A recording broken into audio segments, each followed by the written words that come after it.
তোমাদের সাথে শেয়ার করেছিলাম এর আগেও গাজরের পিঠা বানাইছি। আজকেও শুক্রবার বন্ধের দিন, তাই আজকেও কিছু গাজরের পিঠা বানাচ্ছি। দেখো পিঠাগুলো কত সুন্দর, খেতে কিন্তু অসাধারণ টেস্টি। এই হচ্ছে পিঠার গোলাটা।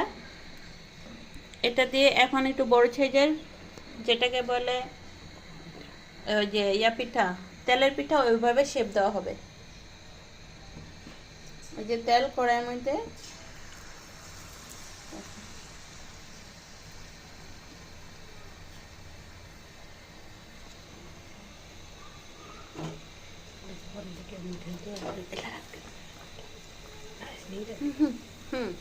এটা দিন, খুব সুন্দর ভাবে, কি সুন্দর করে উঠছে। ময়লা দিয়ে আগে উঠে না তো কাছ থেকে।